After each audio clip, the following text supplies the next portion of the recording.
Cousins എല്ലാവരും ഒത്തുകൂടി കഴിഞ്ഞാൽ എങ്ങനെ ഉണ്ടാവും ഞാൻ നിങ്ങൾക്ക് പറഞ്ഞു തരേണ്ട ആവശ്യമില്ലല്ലോ, കാരണം നിങ്ങളെല്ലാവരും വെൽ എക്സ്പീരിയൻസ്ഡ് ആയിരിക്കും. സോ അങ്ങനത്തെ ഒരു ദിവസമാണ് കേട്ടോ ഇന്ന് ഇങ്ങോട്ടേക്ക് എൻ്റെ അമ്മയുടെ ചേച്ചിമാരെല്ലാവരും വന്നിട്ടുണ്ടായിരുന്നു കേട്ടോ.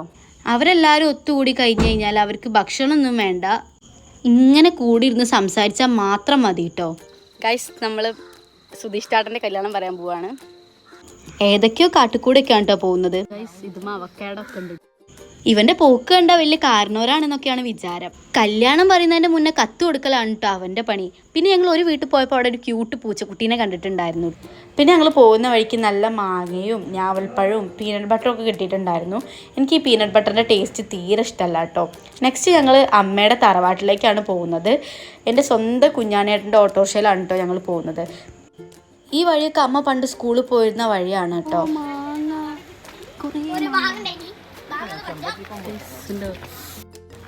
അങ്ങനെ ഞങ്ങൾ തറവാട്ടിലെത്തിട്ടോ. അങ്ങനെ കല്യാണമൊക്കെ പറഞ്ഞ് ഞങ്ങൾ വീട്ടിലേക്ക് തന്നെ തിരിച്ചു പോന്നു.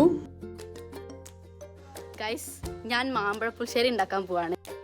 വല്യമ്മ വരുമ്പോൾ മാമ്പഴം 2 കവർ നിറയെ കൊണ്ടുവന്നുകൊണ്ടാണ് കേട്ടോ ഞങ്ങൾ വിചാരിച്ചതെന്ന് മാമ്പഴ പുളിശ്ശേരി ഉണ്ടാക്കാമെന്ന്. അപ്പോൾ മാങ്ങയൊക്കെ തൊലി പൊളിച്ച് കഴിഞ്ഞ് ഞാൻ സിറ്റ് ഔട്ടിലേക്ക് പോയി നോക്കിയപ്പോൾ അമ്മയുടെ നെയ്ബേഴ്സൊക്കെ വന്നിട്ടുണ്ടായിരുന്നു. അപ്പോൾ അവരൊക്കെ അവിടെ വർത്താനം പറഞ്ഞിരുന്നോട്ടെ, നമുക്ക് നമ്മുടെ പണി നോക്കാമെന്ന് പറഞ്ഞ് ഞാൻ കിച്ചണിലേക്ക് തന്നെ തിരിച്ചു വന്നു കേട്ടോ.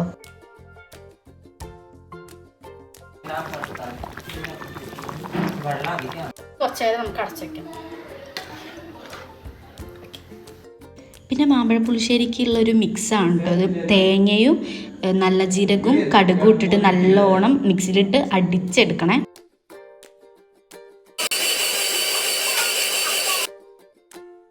പിന്നെ അതിലേക്ക് ഇത്തിരി കേട് ഒഴിച്ചതിന് ശേഷം പിന്നെ അടിച്ചെടുക്കണം കേട്ടോ. പിന്നെ ഞാൻ അതിലേക്ക് കുറച്ച് കരിവേപ്പിൻ്റെ ഇല ഇട്ട് കൊടുത്തിട്ടുണ്ട്.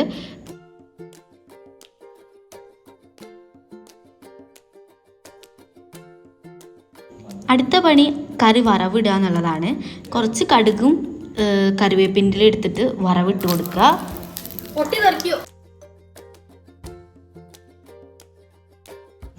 അങ്ങനെ കറിയൊക്കെ ഇവിടെ അടിപൊളിയായി സെറ്റായിട്ടുണ്ടെങ്കിൽ നമുക്കൊന്ന് കഴിച്ചു നോക്കാം കേട്ടോ.